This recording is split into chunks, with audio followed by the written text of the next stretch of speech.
Hi guys! Welcome back to my YouTube channel and I'm Chara Jane Semi kaya for today's video. So for today's video, sasagot lang tayo ng mga comment about po dun sa ginawa nating video about sa end-to-end encryption. Yung iba po kasi may mga tanong lang na about sa mga ano nila. Yan, parang about sa mga for cheating daw, ayan. So may ka-secret conversation. So babasahin lang po natin yung mga comment po nila doon. And kung interesado kang malaman yung mga anong comment nila doon, yan, keep on watching. And kung bago pa lang sa akin channel, huwag mo kalimutang mag-like and subscribe and click mo yung bell para updated ka na nga sa mga video na i-upload natin. At simulan natin agad pagkatapos ng aking intro.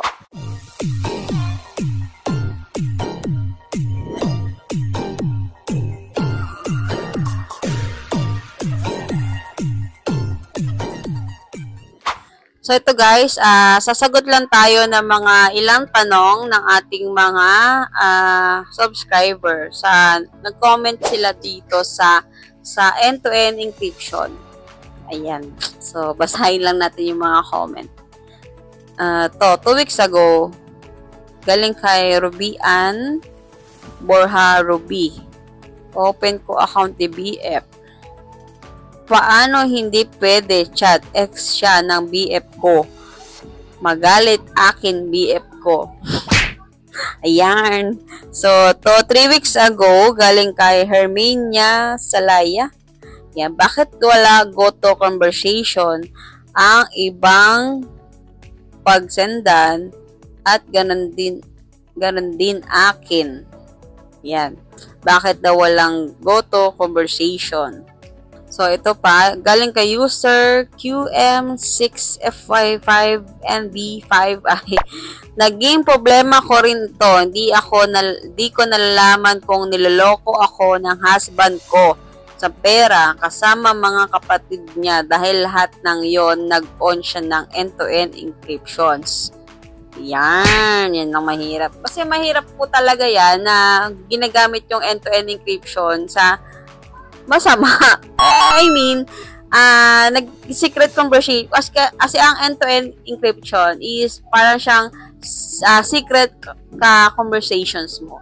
So, depende naman po yan sa tao kung good way ba yung paggagamitan niya ng end-to-end encryption. So, nagkakaproblema lang po yan kapag once na may tinatago ka na po talaga sa mga partner nyo. Ayan. Doon na po lumalabas yung mga problema, di ba? So, dito, sabi naman nito, 1 month ago, Albert Osolde, 1437. Wala po bang mas maliliit pa dyan? Kasi hindi ko masyado makita. Dapat maliit pa dyan mo.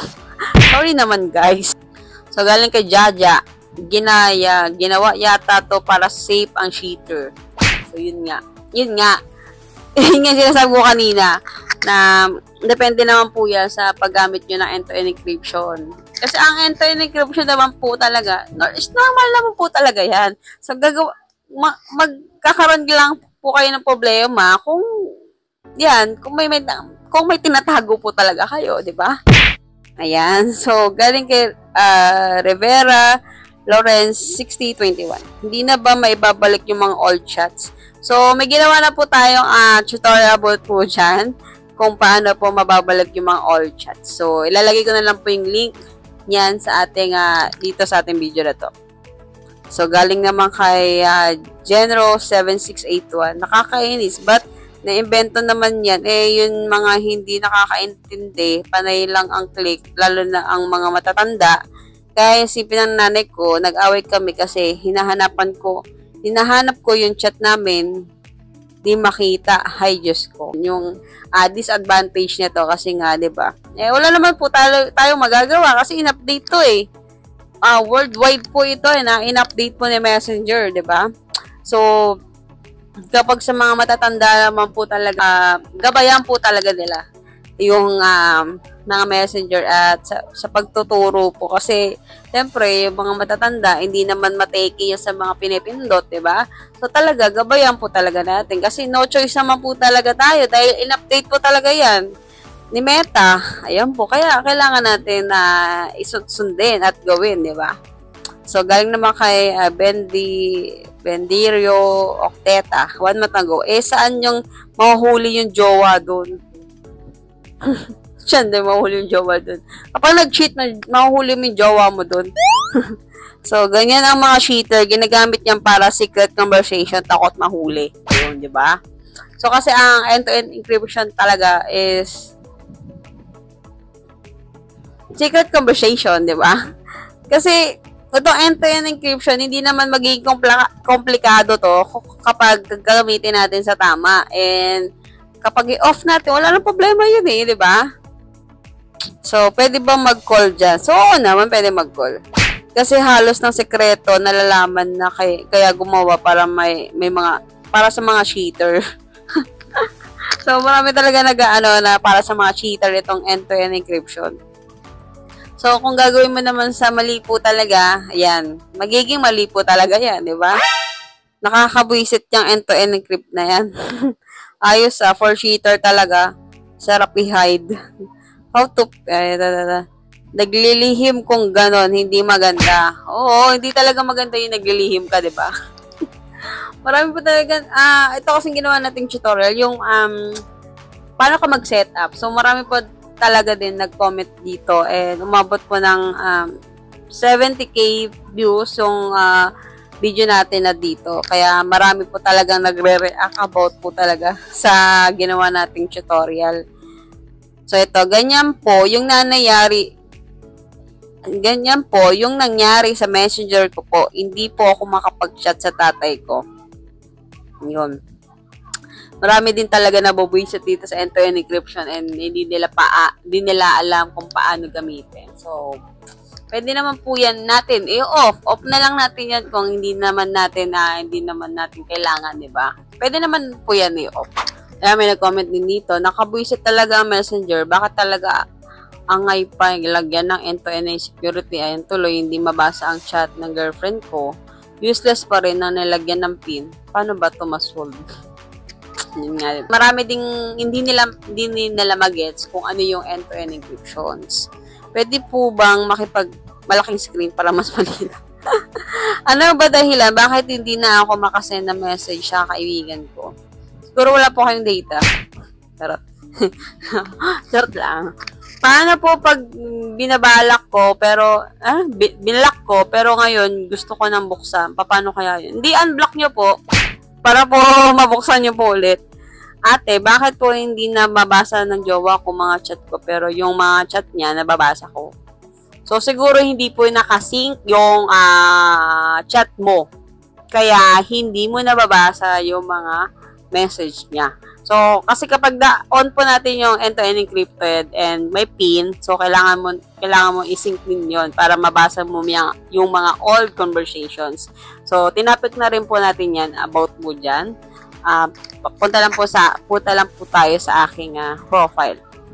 Bakit yung ibang friend ko sa Messenger walang nakalagay na end-to-end encrypted?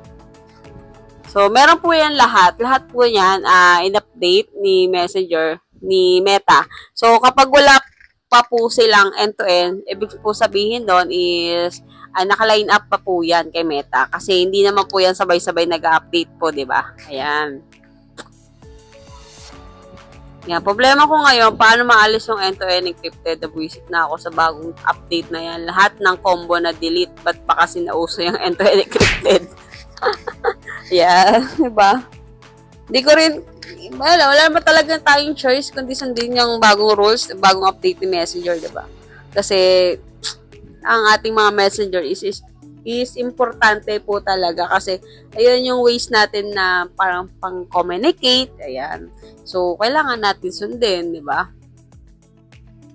Daming nakatanga na Messenger.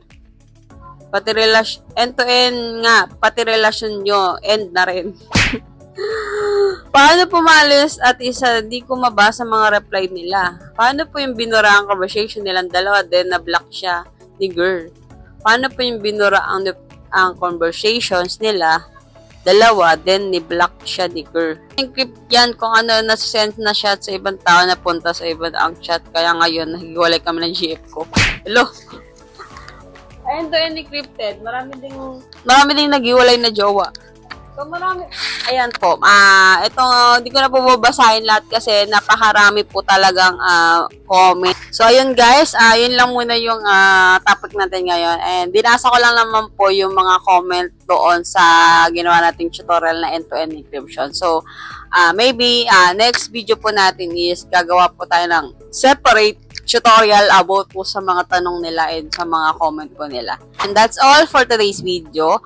Huwag mo kalimutang mag-like and subscribe and click mo yung bell para updated ka na sa mga bago natin video na i-upload. At mag-comment ka sa baba kung may mga tanong ka about sa end-to-end encryption and sa mga pwede nating gawing tutorial. Ayan. And kita-kits on next video. Bye!